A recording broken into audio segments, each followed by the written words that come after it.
जय हिंद दोस्तों। आज के वर्ड बैंक क्लास में आप लोगों को देशांतर रेखा और कटिबंध यानी कि जोन के बारे में बताऊंगा। तो देखते हैं कि देशांतर रेखा किसे कहते हैं। राइट, देशांतर रेखा किसे कहते हैं। तो देशांतर रेखा 0 डिग्री देशांतर, इसे ग्रीनविच रेखा कहते हैं। इसे GMT Greenwich mean time by Greenwich, sorry यहाँ पर लिखता हूँ, इसको ग्रीनविच रेखा कहते हैं। राइट, अब कहते हैं ग्रीनविच रेखा से किसी स्थान की कोणात्मक दूरी, मतलब ग्रीनविच रेखा से किसी स्थान की कोणात्मक दूरी, किसी स्थान की, ये भी देशांतर रेखा है। स्थान की कोणात्मक दूरी को उस स्थान का देशांतर रेखा कहते हैं। अथवा या दूसरे तरीके से क्या कह सकते हैं, उत्तर और दक्षिण ध्रुव को मिलाने वाली, यह उत्तरी ध्रुव है, ये दक्षिणी ध्रुव है, ये दक्षिणी ध्रुव है। उत्तरी और दक्षिणी ध्रुव को मिलाने वाली रेखा, काल्पनिक रेखा को देशांतर रेखा कहते हैं। देशांतर रेखाओं की लंबाई जो होती है यह समान होती है। देशांतर रेखाओं की लंबाई बराबर होती है। देशांतर जो ये रेखाएं हैं, ये भी रेखाएं हैं जो ये बराबर होंगी। राइट, और ये एक दूसरे के समांतर, तो पहले मैं खींच दिया, लेकिन ये एक समांतर नहीं होती है। ऐसे और ऐसे शेप में होती है। राइट, अब कहते हैं ये रेखाएं होती है उत्तर तथा दक्षिणी ध्रुव पर एक बिंदु मिल जाती है। अब कहते हैं ध्रुवों से विषुवत रेखा में आपको कल क्या बताया था, विषुवत रेखा ये यहाँ से होकर गुजरता है। राइट, इक्वाडोर, कोलंबिया और यहाँ से क्या एक ब्राज़ील, और यहाँ पर क्या कंट्री बताया था, गबन, कांगो गणराज्य, युगांडा, सोमालिया, और उसके बाद क्या बताया था आपको, Ethiopia, Kenya, sorry, Uganda, Somalia और केन्या। यहाँ से आपका मालदीव से होकर हो जाता है। राइट, मालदीव किरबाती से होकर, सॉरी मालदीव नहीं यार, इंडोनेशिया से होकर गुजरेगा। इंडोनेशिया और किरबाती से होकर गुजरेगा। राइट, मैंने गलत कर दिया है थोड़ा बहुत, तो एडजस्ट करने वाला, इंडिया से होकर नहीं गुजरता है। राइट, ये इंडिया से 876 किलोमीटर की दूरी पर भूमध्य रेखा है। राइट, तो और इनके बीच की जो अधिकतम दूरी है, ये डिस्टेंस है, इनके बीच की दूरी 111.32 किलोमीटर है, इसकी बीच की डिस्टेंस। अब कहते हैं ध्रुवों से विषुवत रेखा की ओर आने पर,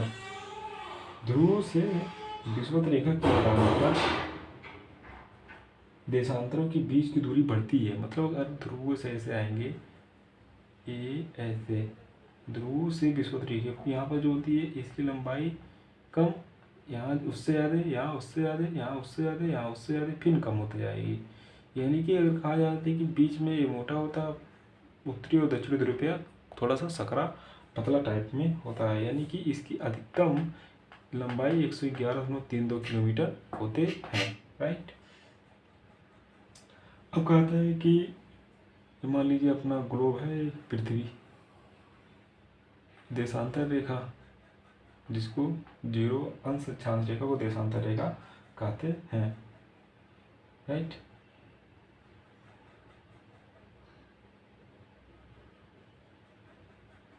अब कहते हैं जो एक ग्रीनविच GMT, यह इंग्लैंड के एक शहर का नाम है जिससे होकर 0 अंश देशांतर रेखा गुजरती है। अब यहाँ से देखिए 180 अंश डिग्री इधर हो जाएगा, 180 अंश डिग्री इधर अक्षांश रेखा यहाँ पर 180 अंश अक्षांश रेखा हो जाएंगी। ठीक, और अब उसके बाद कहेंगे कि 0, अगर क्वेश्चन में पूछा जाएगा कि 0 अंश देशांतर रेखा को किस नाम से जाना जाता है, तो GMT, और इसको GMT रेखा या प्रधान मध्यमान रेखा कहा जाता है, या इसको जीएमटी को प्रधान मध्यमान रेखा कहा जाता है।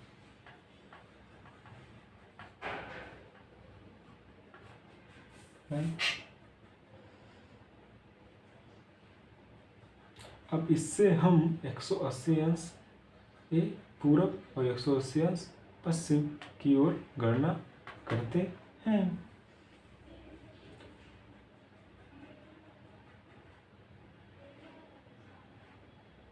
और इसके इधर पश्चिमी गोलार्ध और इसके इधर पूर्वी गोलार्ध और ये आपका पश्चिमी गोलार्ध हो जाएगा। अब क्या कहते हैं कि हमारी पृथ्वी जो होती है, हमारी पृथ्वी जो होती है 24 घंटे में घूम जाती है, 24 घंटे में 360 डिग्री घूमेगी। तो 24 घंटे में, तो 1 घंटे में कितना डिग्री घूमेगी? 15।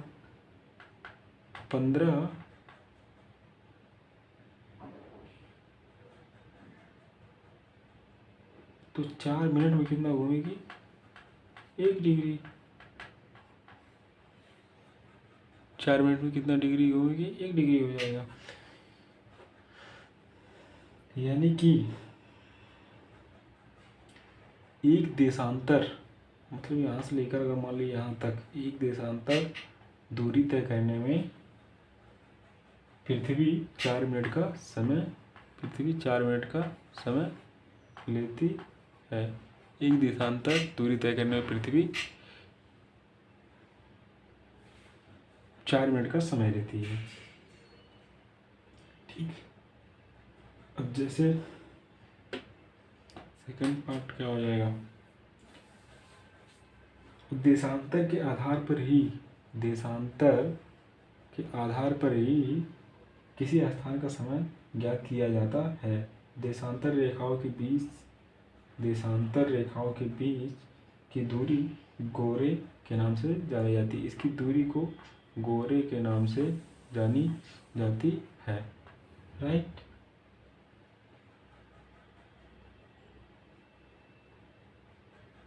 शून्य अंश अक्षांश यानी कि भूमध्य रेखा।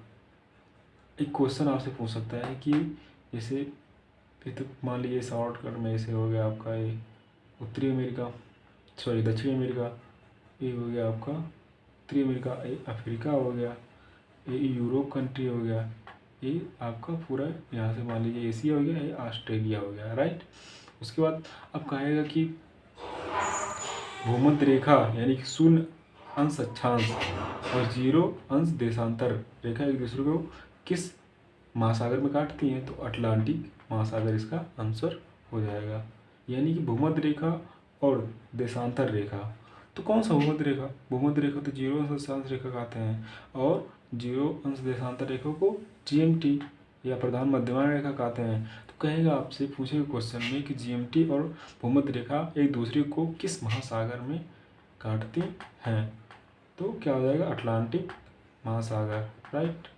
अटलांटिक महासागर इसका आंसर हो जाएगा।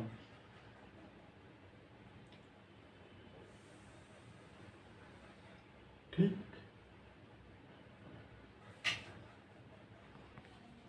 सेकेंड देशांतर के बारे में सेकंड पार्ट, समय का निर्धारण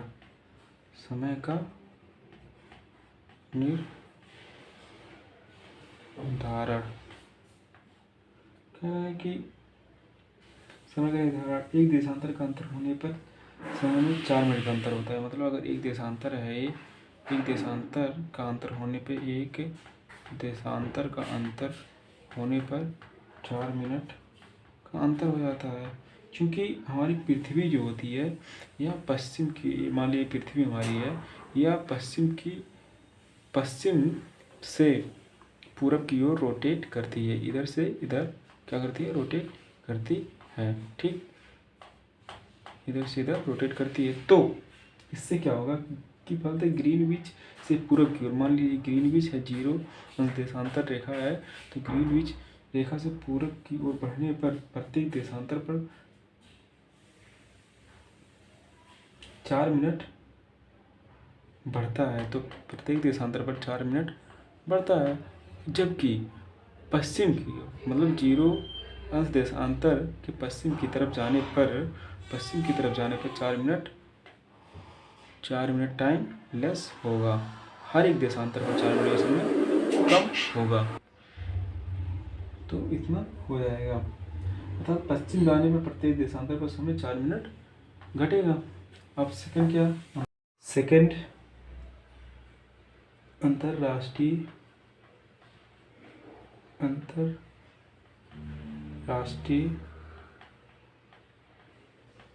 तिथि रेखा 180 अंश देशांतर रेखा को कहते हैं, क्योंकि इन रेखाओं, जैसे अब देखिए मान लीजिए ये आपका साउथ अमेरिका, ये हो गया नॉर्थ अमेरिका, राइट। अब ये हो गया यूरोपियन कंट्री, ये हो गया आपका अफ्रीकन, और यहाँ से लेकर पूरा यहाँ तक ये एशिया, ये ऑस्ट्रेलिया हो गया। अब देखिए ये 180 अंश जो होता है, यहाँ से 180 अंश और ये 180 अंश, ठीक, क्योंकि एक दिन का अंतर होता है, यानी कि ये जो होता है यहाँ से 0 GMT रेखा यहाँ से गुजरा है, GMT रेखा गुजरा है, तो यहाँ से लेकर यहाँ तक 12 घंटा ये इससे पीछे होता है, इधर आने 12 घंटा पीछे ग्रीन देशांतर रेखा से आने पर, मतलब 0 अंश देशांतर रेखा से पूरब की ओर आने पर, सॉरी पश्चिम की ओर आने पर 12 घंटा पीछे होता है, जबकि इधर जाने पर पूरब की ओर जाने पर 12 घंटे समय आगे होता है। तो इससे क्या स्पष्ट होता है कि 0 अंश या GMT और 180 अंश पूरब के बीच का अंतर 12 घंटा होता है, जबकि 180 अंश देशांतर पश्चिम देशांतर और GMT के बीच कितने समय का अंतर होता है? 12 घंटे। पीछे का समय अंतर 12 घंटे का होता है, जबकि यह GMT से 12 घंटे पीछे इधर आने पर पीछे लिया जाता है, राइट।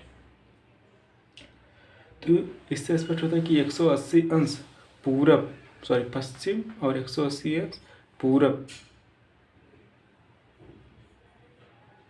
देशांतर में कुल 24 घंटे का अंतर होता है, ठीक।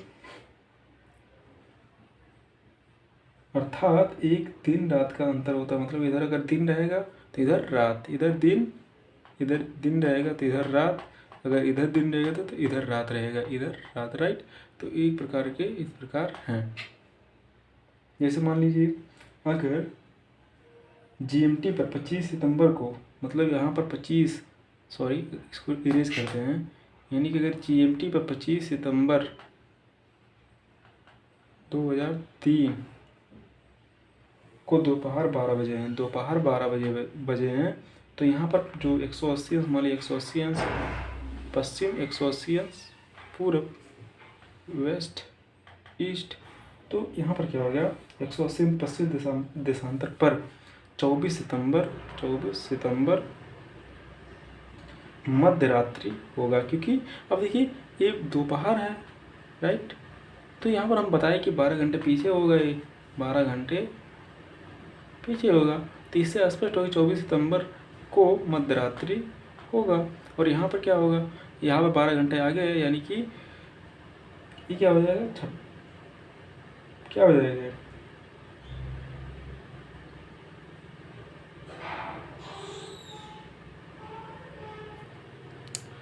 तो यहाँ पर क्या हो जाएगा? 25 सितंबर ये मध्यरात्रि रहेगा। ये 24 सितंबर मध्यरात्रि, 25 सितंबर, क्योंकि 12 घंटा हो जाएगा यहाँ पर, 12-24 यानी कि 12 बजेगा यहाँ पर रात में, और यहाँ पर 24 सितंबर को 12 बजेंगे रात में, राइट।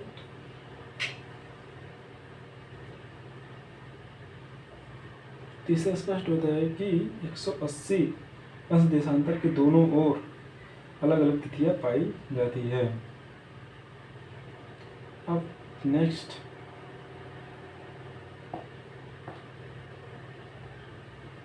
समय जोन व मानक समय, जोन व मानक समय, जोन व मानक समय। 24 समय जोनों में विश्व को जो होता है 24 समय जोनों में विभाजित किया गया है। इस समय जोनों को ग्रीनविच मीन टाइम व मानक समय घंटे के आधार पर विभाजित किया जाता है, यानी कि जो यह जीएमटी पर आधारित होता है, यानी ग्रीनविच मीन टाइम पे आधारित होता है। अब जैसे अब अपने भारत में इम्पोर्टेंट है भारत देश,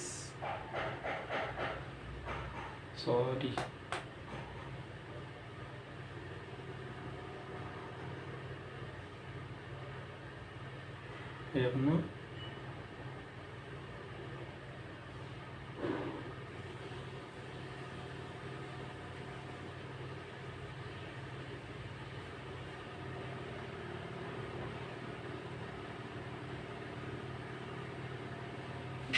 अपना भारत देश, राइट।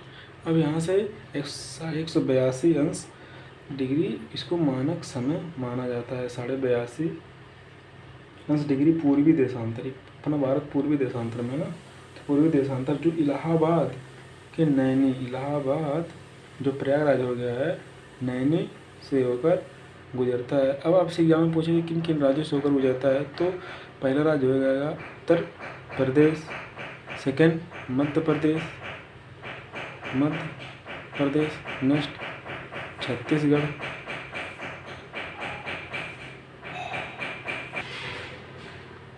छत्तीसगढ़, उसके बाद उड़ीसा, उसके बाद आंध्र प्रदेश। तो टोटल कितने राज्यों से होकर गुजरता है?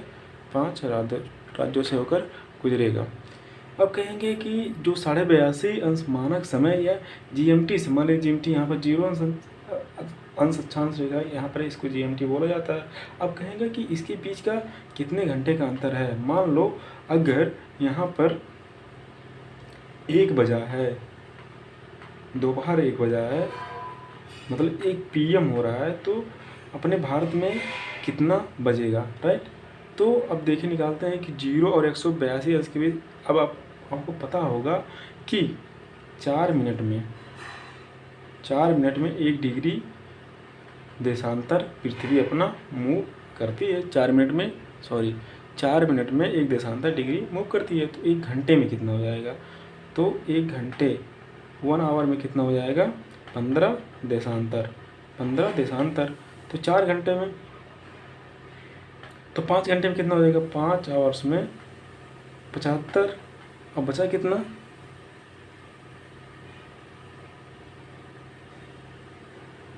75 यानी कि आधा घंटा। अगर आधा घंटा में देखा जाए तो कितना हो जाएगा?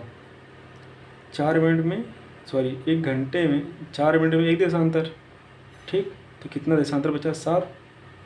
तो 7 चौक 28, 7.5। तो कितना? 7.5 देशांतर अभी और बचा, यानी कि 7.5 के लिए कितना हो जाएगा? यहाँ पर 4 गुणा कर देंगे, यानी कि आधा घंटा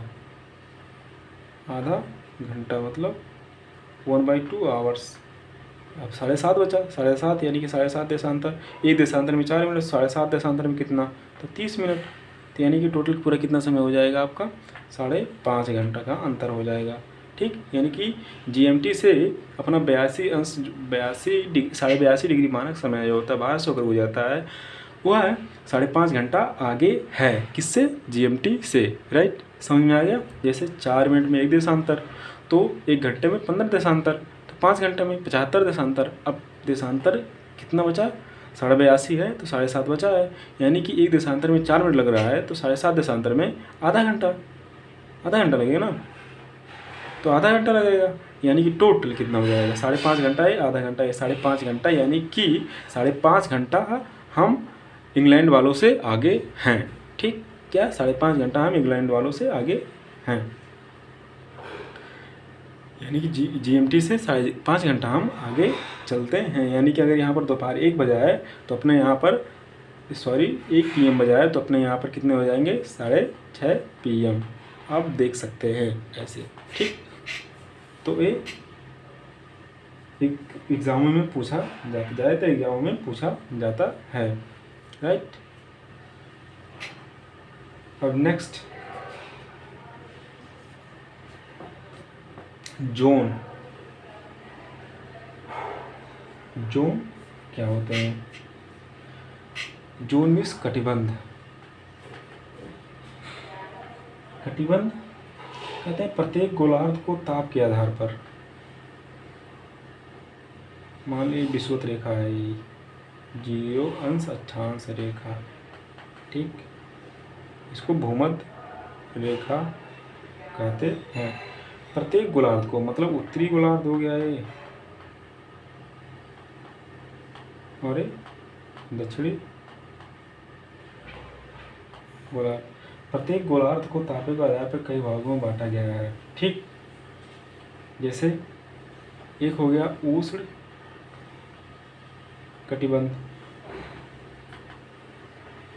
इसको बोलते हैं tropical zone. Sorry, pencil erase करते हैं, सही से बनाते हैं फिगर।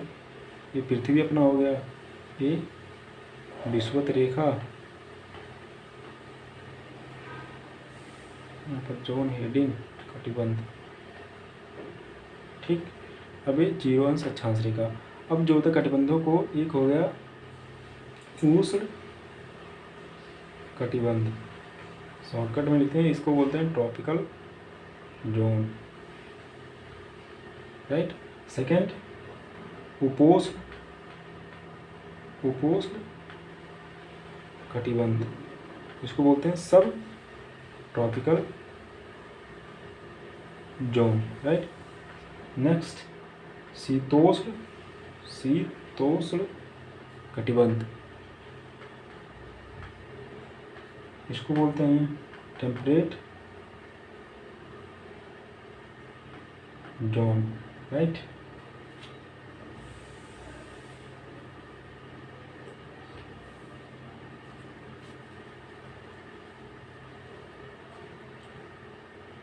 और फोर्थ पोलर जोन, मतलब ध्रुवीय जोन, राइट। अब देखते हैं कि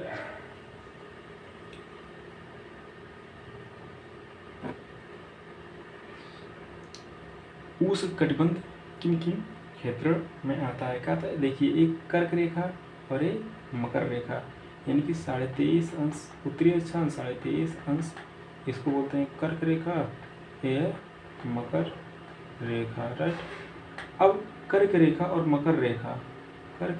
मकर रेखा के बीच के जितने भी पार्ट हैं वो किस जोन में आते हैं, ट्रॉपिकल जोन में आते हैं। इसके पीछे एक रीज़न है कि जो कर्क रेखा और मकर रेखा के बीच सभी अक्षांशों पर सूर्य वर्ष में एक बार दोपहर में सिर के ठीक ऊपर होता है, यानी कि ये बहुत ही गर्म ही एरिया होगा, जिससे बहुत ही गर्म ही एरिया होगा, राइट। क्योंकि सूर्य इसी और इन्हीं के बीच में जाता है, यानी कि यहाँ से यहाँ तक ही केवल डिस्टेंस तय करता है, ठीक। इसलिए इन जो एरिया में सबसे ज़्यादा गर्मी होगी, इसलिए इसे उष्ण कटिबंध क्षेत्र कहते हैं। यानी कि उष्ण कटिबंध क्षेत्र किन किन क्षेत्र आएगा, ये 22.5 से 30.5 कर सकते हैं, जो 30.5 कई किताबों में 30 से 45 के बीच, 30 अंश उत्तरी है, मतलब साढ़े कर्क रेखा और मकर रेखा के बीच, इसे मान लिया जाता है कि कर्क रेखा और मकर रेखा के बीच के क्षेत्र जितने भी आते हैं उस गठबंधीय क्षेत्र आते हैं। कई किताबों में लिखा 30 अंश उत्तरी, मतलब 22.5 8 और जो 8 डिग्री तक, और मतलब यहाँ तक मान लीजिए सपोज थोड़ा बहुत यहाँ तक ये टेम्परेट जोन के अंतर्गत आता है, ठीक। अब उपोष्ण कटिबंध,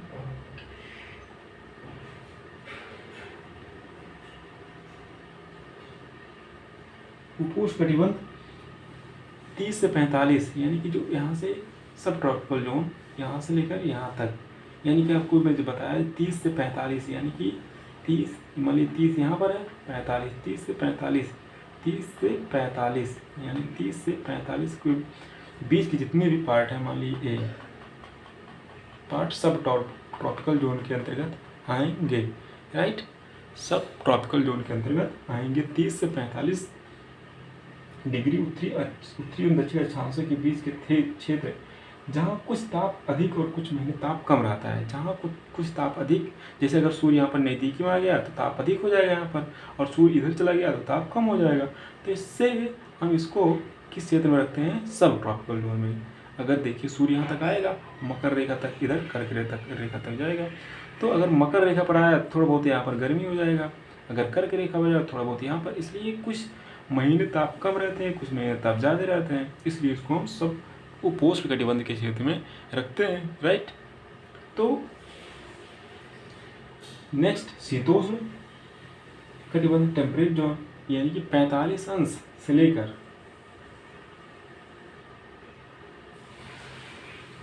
45 अंश लेकर, अब देखिए आर्कटिक 66.5 अंश, ये आर्कटिक वृत्त हो गया, आर्कटिक वृत्त, और 66.5 अंश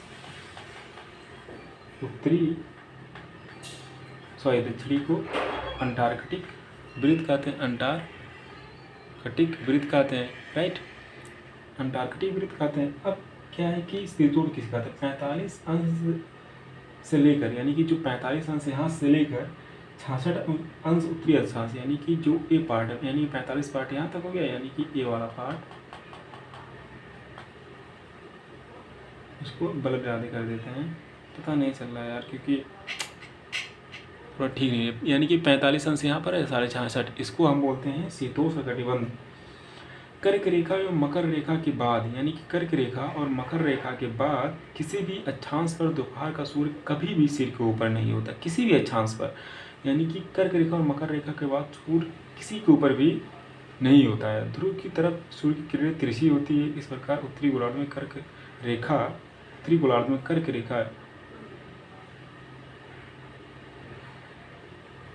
और दक्षिण गोलार्ध में मकर रेखा के बाद में जो तापमान रहा था वह बहुत ही मध्यम तापमान रहा था, क्योंकि यहाँ पर सूर्य की किरणें तिरछी पड़ती है, यानी कि 45 अंश से लेकर 66.5 अंश अंटार्कटिक वृत्त के शीतोष्ण कटिबंध के अंतर्गत आता है। क्योंकि बल्कि यहाँ पर किरणें जो होती, क्योंकि यहाँ पर सूर्य कभी भी सिर के ऊपर नहीं चमकता है, जबकि यहाँ पर सूर्य की किरणें तिरछी पड़ती है, सूर्य की किरणें तिरछी पड़ती है, क्योंकि 3D में नहीं समझाता, नहीं कुछ समझाता। जैसे मान लो सूर्य यहाँ पर है अपना ये कर्क रेखा और यहाँ पर इसके बीच में हमेशा चमकेगा, राइट। उसके बाद अब नेक्स्ट क्या है, ध्रुवीय। अब ध्रुवीय जो पोलर जोन किसे बोलते हैं, 66.5 अंश के बाद 66.5 से लेकर 90, ये 90 यहाँ पर 90 अक्षांश, ठीक, 66.5 से लेकर 90 अंश अक्षांश, यानी कि यहाँ से लेकर यहाँ तक पार्ट जो है और ऊपर वाला पार्ट, इसको बोलते हैं टेम्परेट जोन। यहाँ ताप अत्यंत ही कम रहता है, इसके फलस्वरूप यहाँ पर हमेशा, यानी कि ध्रुव पर हमेशा इसलिए ही बर्फ रहता है क्योंकि यहाँ पर सूर्य की किरणें कभी भी नहीं पहुँच पाती है यहाँ तक मतलब जो शीतोष्ण कटिबंध में तिरछी पहुँचती है, लेकिन जो पोलर जोन में यानी कि 66.5 अंश से लेकर 90 अंश के बीच में सूर्य की किरणें कभी भी नहीं पहुँच पाती है, जिसके फलस्वरूप यहाँ पर तापमान मतलब अत्यंत ही कम रहता है, -डिग्री में चला रहता है हमेशा, इसलिए यहाँ पर हमेशा बर्फ जमा रहता है। तो दोस्तों जोन के बारे में शायद बहुत अच्छे से मैंने समझाया, जहाँ तक समझाने का प्रयास किया हूँ। बाकी एक बार फिर से रिवीजन करता हूँ। जोन प्रत्येक गोलार्ध ताप के आधार पर कई भागों में हम बांटते हैं, जिसके मुख्यतः 4 पार्ट हैं, जैसे उष्ण कटिबंध, ट्रॉपिकल जोन, उपोष्ण कटिबंध, सब ट्रॉपिकल जोन, शीतोष्ण कटिबंध, टेम्परेट जोन, और चौथा पोलर जोन, ठीक। अब क्या बोलते हैं कि ये डिपेंड करता है विषुवत रेखा, कर्क रेखा और आर्कटिक वृत्त, इधर विषुवत वृत्त, कर्क वृत्त और एक आर्कटिक वृत्त, और इधर विषुवत, मकर और अंटार्कटिक, ये इसी पर डिपेंड करता है, ठीक। तो विषुवत देखिए कर्क रेखा, थोड़ा बहुत 30 डिग्री यहाँ पर कर्क रेखा को 23.5 कहते हैं, लेकिन आप 23.5 डिग्री, राइट। तो यहाँ पर थोड़ा ऊपर हो जाएंगे 30 डिग्री उत्तरी अक्षांश और 30 डिग्री दक्षिणी अक्षांश के मध्य वाले भाग को उष्ण कटिबंध, क्योंकि हमेशा यहाँ पर सूर्य कभी न कभी एक बार जरूर सिर के ऊपर सबके आता है इस पर, राइट। तो ये उष्ण यहाँ पर जिससे बहुत ज़्यादा गर्मी होती है, इसलिए यहाँ के लोग काले बहुत ज़्यादा होते हैं, राइट। तो या डायरेक्ट वे में कह सकते हैं कर्क रेखा और मकर रेखा के बीच के भाग को क्या बोलते हैं, कर्क रेखा और मकर रेखा के बीच के भाग को उप ट्रॉपिकल जोन के अंतर्गत रखेंगे, ठीक। और कई की किताब में 30 डिग्री यानी कि थोड़ा बहुत डिफरेंस है ना। उसके बाद क्या हो जाएगा, उपोष्ण कटिबंध। उपोष्ण कटिबंध यानी कि 30 से 45 के बीच, क्योंकि यहाँ पर सूर्य कई महीने ताप यहाँ पर सूर्य कभी कभी जैसे अगर कर्क रेखा नहीं दिखाया तो यहाँ पर तापमान अधिक हो जाएगा, मकर रेखा यहाँ पर तापमान अधिक हो जाएगा। जब इधर आएगा तो इधर तापमान कम, जब इधर आएगा तो इधर तापमान कम हो जाएगा, ठीक। तो ऐसे प्रक्रिया चलती रहेंगी। तो इसलिए 30 से 45 अंश जो होते हैं के बीच के क्षेत्र को सब ट्रॉपिकल जोन कहते हैं। उपोष्ण शीतोष्ण कटिबंध किसे कहते हैं, अब देखिए 45 अंश से लेकर 66 अंश के बीच जो आर्कटिक वृत्त के बीच के क्षेत्र को शीतोष्ण कटिबंध के अंत की, क्योंकि यहाँ पर कभी बहुत तापमान रहता है लेकिन बहुत नाम मात्र रहता है, क्योंकि यहाँ पर सिर्फ कभी नहीं चमकता है सूर्य अपना, बल्कि यहाँ की किरण तिरछे, सूर्य की किरण जो होता है यहाँ पर तिरछी पड़ती हैं, राइट। अब second last polar zone 66 Arctic वृत्त से लेकर 90 अंश उत्तरी अक्षांश और उत्तरी गोलार्ध में, और राइट नीचे 66 अंश अंटार्कटिक वृत्त से लेकर 90 डिग्री के बीच जो वाले भाग को पोलर जोन कहते हैं, जो यहाँ पर सूर्य कभी भी नहीं आता है, इसलिए यहाँ पर जो तापमान होता है या माइनस में होता है, यहाँ पर हमेशा बर्फ जमी रहती है, बर्फ जमी हुई होती है, राइट। तो आज का क्लास यहीं तक। अब नेक्स्ट क्लास वर्ड में जो मैंने आपको देशांतर रेखा दो क्लासों में आपको देशांतर रेखा, अक्षांश रेखा के बारे में बताया, बाकी और कुछ नहीं मैंने बताया। इस पर स्थित देशों के नाम बताया और आज इसका सविस्तार वर्णन किया। उसके बाद आपको कटिबंध यानी कि जोन के बारे में मैंने बताया। वर्ड मैप पढ़ने के लिए ये क्लासें बहुत ज़्यादा ही इम्पोर्टेंट हैं, इसलिए मैंने इन तीनों को पहले ही ख़त्म कर दिया। अब नेक्स्ट स्टार्ट हम करेंगे कल से नॉर्थ अमेरिका कॉन्टिनेंट, जो वर्ल्ड मैप का शुरुआत यहीं से होता है, राइट। हम यहीं से करेंगे, बाकी अलग अलग लोग कहाँ से करते हैं I don't care about that, लेकिन हम नॉर्थ अमेरिका से शुरू करेंगे। Next north America continent, right, north America continent से शुरुआत करेंगे। तो आज का क्लास यहीं तक। जय हिंद दोस्तों।